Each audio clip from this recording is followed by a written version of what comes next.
I'm actually relieved, believe it or not, because I did the Big Poppy roast on, Thursday night. And thank Christ it went about as great as it could have gone.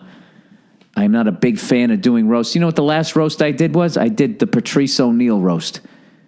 Like 15 years ago or something, whenever the hell that was. That was the last time. Because I never understood doing one unless you were friends with the person, right? But what I always like is I always see guys like Lenny Clark and Dennis Leary.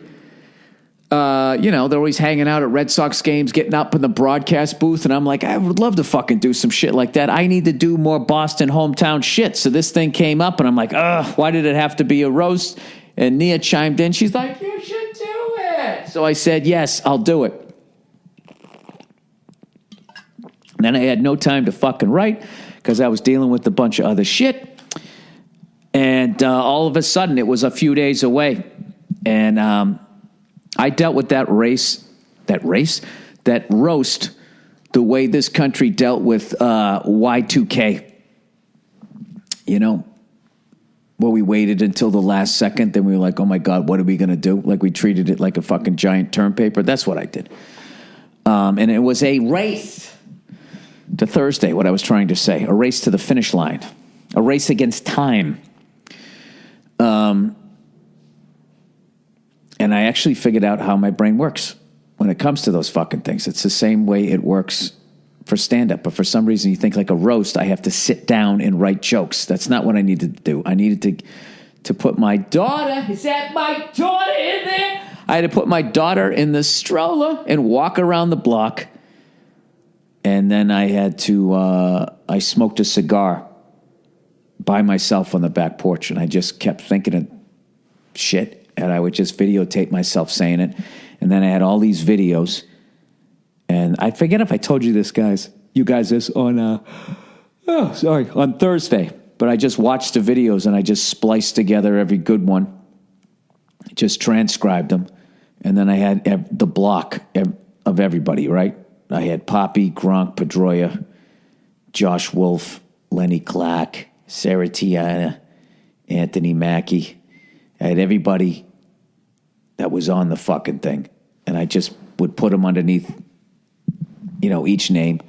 And then I just made a new document, and I just took the best of the best, slid them over. Then I put them in the best possible order. Then I went in order of person, and then I smoothed it out. And it all worked. Thank fucking Christ. The only way to make fun of David Ortiz was just to make fun of how he looked and the fact that he was a DH. That's all I had. And I made fun of the Dominican Republic a little bit. And that was it. That was it. So I don't know if there's video. I know Gronk fucking killed. Pedroia killed. He told this fucking hilarious story about Poppy not knowing his first name was Dustin. Somebody said to him, like, Poppy was in the batter's box. Not in the batter's box. He was on, like, the on-deck circle, and Pedroia stepped out of the batter's box. The umpire called timeout or something, and the catcher just said hello to D. Said, hey, what's up, Dustin? And when Dustin walked over to Poppy to talk to him, Poppy said, he goes, what the fuck did that guy just say to you? What the fuck did that guy just call you? He said, what's up, Dustin? And Poppy was like, what the fuck does that mean? He goes, that's my first name. Poppy was like, oh yeah? Like he didn't even know. He thought his name was Pee-wee. So Pedroia's like, dude, it's my first name. They introduce me every time I go up to bat. I've been going up to bat like 10,000 times. I bat in front of you. Every time I come to the plate, they say, now batting number 15, Dustin Pedroia. And it never clicked with them. There's another guy I would have gone to summer school with. Pedroia got it. Like, I think Pedroia got it the worst. He was hilarious. He just kept sitting there like, dude, what the fuck? It was just, I think he got, speaking of 11,000, there was like 11,000 short jokes for him. So there is clips of it up on the internet.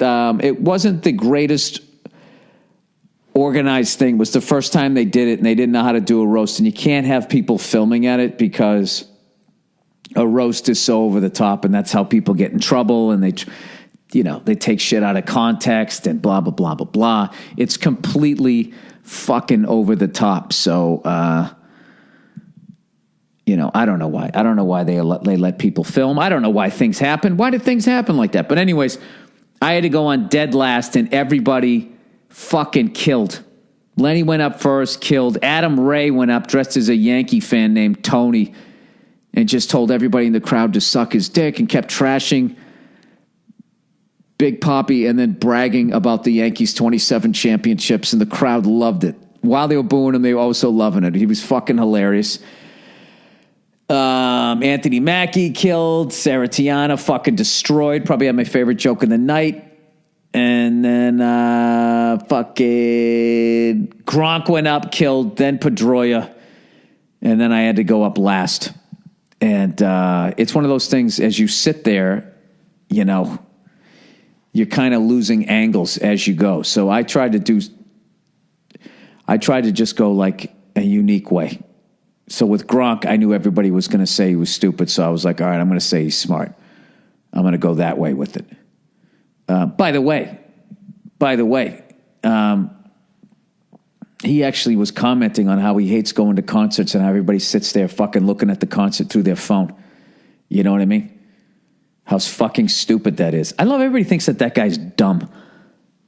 Like you can make it to the NFL, memorize the playbook and all that fucking shit you got to learn, and then go out on the field against the top athletes on the planet and make split-second decisions and reactions to how they're reacting to you, and people feel that you can actually get there and just be this big dumb guy. I knew he wasn't going to be dumb when I met him, and he wasn't. So that was that made the shit that I was going to say about him even better. I mean, I did one dumb joke about him being dumb, but I had to get through it. I had to do like fucking 10, 12 minutes. So anyways, it went great. And my favorite part about it was Papi yelled "fuck you" at me at least 3 or 4 times. And I just kept going, "Fuck you too, man. It's a roast. You wanted to get roasted. Here we go." And he was such a fucking great guy. The guy really is a rock star, man.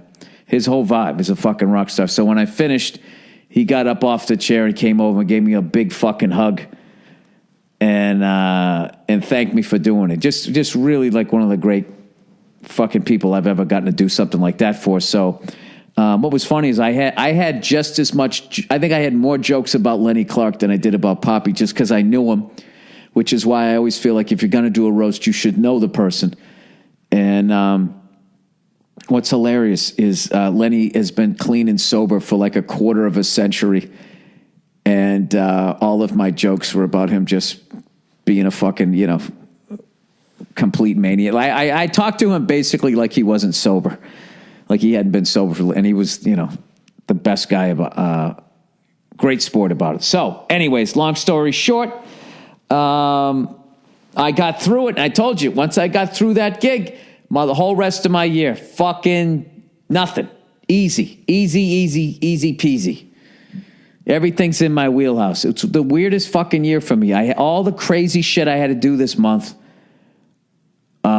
This year was all in this month. All of this stuff of just, I haven't sat worried thinking, how the fuck is this going to go this many times in 1 month since back when I first started out doing stand-up, which basically every show I was going up thinking like, fuck, commit to your shit, get that first laugh, ride the wave, don't go over, say goodnight, get the fuck out of there, So that's it. And I'm ready to go to the summer. The next night, we all went to the game, got to see the retirement ceremony. And it was great, man. Jim Rice was there, Carl Yastrzemski, Veritek, Pedro Martinez, Pedroia came out, and I got to see the whole thing, man. They took uncovered it, got to see when they were first put 34 up there. And I got to admit, though, part of it was sad. It was like, fuck, it's over. It's over. Now he's part of the history of the Boston Red Sox. And I don't know. Though all those ceremonies, man, they always just remind you that you're going to fucking die.